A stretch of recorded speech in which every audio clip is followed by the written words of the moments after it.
तो दोस्तों पिछले कुछ समय से रशिया से आने वाले क्रूड ऑयल के ऊपर काफी डिस्कशन हुए। डिस्काउंट कम किया गया, ट्रांसपोर्टिंग बढ़ा दी गई, भारत द्वारा रशिया से कम तेल खरीदा गया एंड इस तरह की कई सारी चीजें हमें सुनने के लिए मिली। लेकिन दोस्तों ये ऑफिशियल आंकड़े नहीं थे, यानी जो भी चर्चाएं बाहर निकल कर आ रही थी जिसके बारे में हम लोगों ने भी डिस्कशन किया था और सभी जगह आपको डिस्कशन देखने सुनने के लिए मिला होगा, ये ऑफिशियल आंकड़ों के आधार पर नहीं था। ये दरअसल कुछ स्पेकुलेशन थे और साथ ही कुछ सूत्रों के द्वारा खबरें निकल कर आई थी वो थी। अब यहाँ पर बड़ी बात देखने के लिए जो मिली थी, मैं आपको 2 मिनट रिमाइंड करा दूं, उसके बाद नई खबर देता हूँ।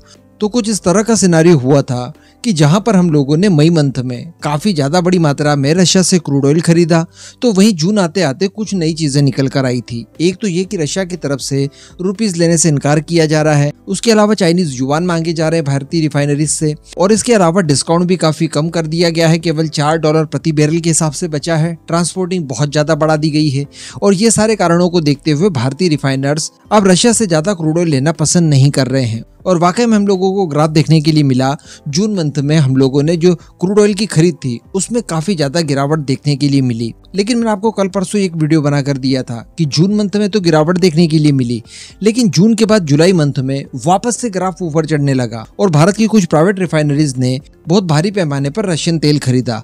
हालांकि अभी भी जो हमारी सरकारी रिफाइनरीज थी वो पहले जितना नहीं खरीद रही है, लेकिन फिर भी हम लोगों ने जून को सरपास करते हुए मई मंथ वाली ऊंचाई को प्राप्त कर लिया था, यानी बड़ी मात्रा में तेल रशिया से दोबारा खरीदा। तो इसके पीछे क्या कारण है? अगर ये सारी चीजें सच्चाई है कि डिस्काउंट कम कर दिया गया है, ट्रांसपोर्टिंग ज्यादा लग रही है और अब रशियन तेल खरीदने में भारत को ज्यादा फायदा नहीं है, तो फिर भला ऐसा क्या हुआ कि सडनली जुलाई मंथ में ये ग्राफ बढ़ गया? तो इसको लेकर अब ऑफिशियल आंकड़े आए हैं। यहाँ पर कई सारी चीजों के ऊपर जो पर्दे डले थे वो अब उठने वाले हैं। यहाँ पर हालांकि एक बात तो सही है कि इन्होंने हमारी रिफाइनरीज के ऊपर इस बात के लिए तो प्रेशर डाला था कि आप चाइनीज करेंसी युआन में पेमेंट कीजिए, और जैसा कि हम लोग पहले भी डिस्कस कर चुके हैं कि कुछ कंसाइनमेंट का 10% हिस्सा चाइनीज युआन में पे किया भी गया। लेकिन कीमतों को लेकर और डिस्काउंट को लेकर और ट्रांसपोर्टिंग को लेकर जो चीजें निकल कर आई थी उनमें काफी ज्यादा फेरबदल पाया गया है। इवन जो नई रिपोर्ट निकल कर आई है उसमें यह बताया जा रहा है कि रशिया ने अभी तक का सबसे सस्ता तेल हमें जून मंथ में ही प्रोवाइड करवाया। यानी मॉस्को से जो ऑयल की कंसाइनमेंट भारत पहुंची थी, जून मंथ की बात की जाए अगर, तो उसकी कीमत जो हमें प्रति बैरल पड़ी थी वो थी $68.17, यानी $68.17 प्रति बैरल के हिसाब से तेल हमें पड़ा। यहाँ पर आप ये सोच रहे होंगे कि ये तो प्राइस कैप से ऊपर जा रहा है, तो मैं आपको बता दूं कि नहीं, इसमें ट्रांसपोर्टिंग भी इंक्लूडेड है। यानी तेल की मूल कीमत तो 60 से कम ही रही होगी या 60 तक रही होगी, लेकिन बाकी जो $8 के लगभग आपको एक्स्ट्रा में दिखाई दे रहा है ये ट्रांसपोर्टिंग मिला जुला कर है। तो अल्टीमेटली $68.17 प्रति बैरल के हिसाब से हमें तेल पड़ा था जून मंथ में। और इससे भी बड़ी बात दोस्तों कि जून मंथ में बुलाया गया क्रूड ऑयल जो रशिया से हमने खरीदा वो न केवल उसके प्रीवियस मंथ यानी मई से सस्ता था, बल्कि पूरे 1 साल की अगर बात की जाए तो उससे भी सस्ती दरों पर हमें मिला था। और ये जो आंकड़े मैं आपको बता रहा हूँ ये आंकड़े कोई अनुमानित नहीं है, बल्कि भारत के वाणिज्य और उद्योग मंत्रालय की तरफ से जो नए आंकड़े जारी किए गए हैं उसमें ये सारी चीजें दर्शाई गई है। तो अगर यहाँ पर रशियन तेल की स्थिति भारत में देखी जाए तो जो पिछले 1 साल से यानी 2022 का लगभग पूरा ले लीजिए आप, तो $100.48 प्रति बैरल के हिसाब से हमें कीमतें पड़ती थी, जो कि मई मंथ में कम होकर $70.17 प्रति बैरल के हिसाब से पड़ा। तो वहीं पर जून मंथ में और कम होकर $68.17 प्रति बैरल के हिसाब से पड़ा। तो अल्टीमेटली पिछले 1 सालों का सबसे न्यूनतम दाम हम लोगों ने जून मंथ में ही पे किया। हालांकि बताया जा रहा है कि आने वाले कुछ महीनों में और स्पेशली अगस्त मंथ की अगर बात की जाए तो तेल खरीद को लेकर रशिया और भारत के बीच में गिरावट देखी जाएगी, क्योंकि जो ओपेक प्लस की तरफ से प्रोडक्शन कट लगाया गया है तेल के ऊपर उसमें रशिया भी शामिल है, और ऐसी परिस्थिति में काफी ज्यादा क्रूड ऑयल की कीमतें भी बढ़ जाएंगी और इस वजह से रशिया से जो क्रूड ऑयल की खरीद हो रही थी उसके ऊपर भी काफी ज्यादा इम्पैक्ट पड़ सकता है। अब आपके मन में यहाँ पर एक और सवाल उठ रहा होगा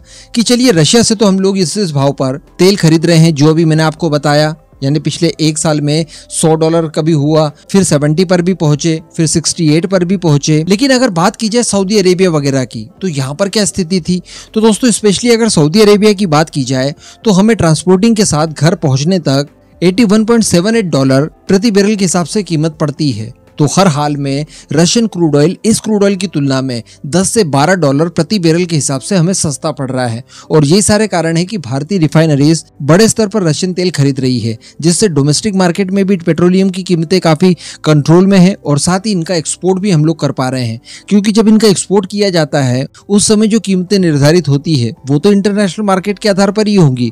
वहां ये सब चीजें नहीं देखी जाती होंगी कि आपको क्रूड ऑयल खरीदने में कितना डिस्काउंट मिल रहा है। तो अल्टीमेटली हमारे रिफाइनरीज को और भारत को स्पेशली इस सस्ते रशियन क्रूड ऑयल से काफी ज्यादा एडवांटेज है। हालांकि ये क्रूड ऑयल का ट्रेड रशिया और भारत के बीच में इसी तरह से चलता रहे, इसके लिए जरूरी ये भी है कि रशिया की तरफ से भारत को डिस्काउंट लगातार दिया जाए। और वैसे भी अगर कोई बड़ा खरीदार है तो उसे थोड़ा बहुत डिस्काउंट देने में कोई प्रॉब्लम भी नहीं है। तो जो एक वीडियो में हम लोगों ने डिस्कस किया था कि अगर रशिया प्रति बैरल 10 डॉलर तक का भी एक कांस्टेंट अगर डिस्काउंट देने के लिए पहल करता है कि भारत को किसी भी परिस्थिति में एटलीस्ट 10 डॉलर का तो डिस्काउंट दिया ही जाएगा। अगर इस तरह के इनिशिएटिव रशिया की तरफ से चलाए जाते हैं तो डेफिनेटली भारत को इसमें नुकसान नहीं होगा, फायदा होते रहेगा और एक बड़ी मात्रा में हम लोग रशिया से क्रूड ऑयल खरीदते रहेंगे। क्योंकि हम सभी जानते हैं भारत की नीड बहुत ज्यादा है, 80 से 85% क्रूड ऑयल हम लोग हमारी जरूरत का विदेशों से ही खरीदते हैं। तो किसी और देश को पैसा देने से अच्छा है कि क्यों ना हमारा ये पैसा रशिया को ही जाए। और इसी के साथ साथ रशिया को भारतीय रुपया भी स्वीकार करना होगा, किसी तीसरे देश की करेंसी की डिमांड नहीं करनी होगी और स्पेशली चाइना की करेंसी की नहीं। तो इससे भारत का तो गोल पूरा होता ही होता है, साथ में रशिया को भी फायदा है। क्योंकि चाइना जिस हिसाब से रशिया को डोमिनेट करने की कोशिश कर रहा है उसका अल्टर बन सकता है भारत। और रशिया चाइना की कॉलोनी बने इसके लिए केवल और केवल भारत ही रशिया की मदद कर सकता है। इस बात को हम भी जानते हैं, डेफिनेटली रशिया भी जानता होगा। अब देखने वाली बात रहेगी कि इन फ्यूचर दोनों देशों में क्रूड ऑयल का ट्रेड किस तरह से होता है। बाकी इस पूरे मुद्दे पर आपका जो भी मानना हो नीचे कमेंट करके जरूर बताइएगा।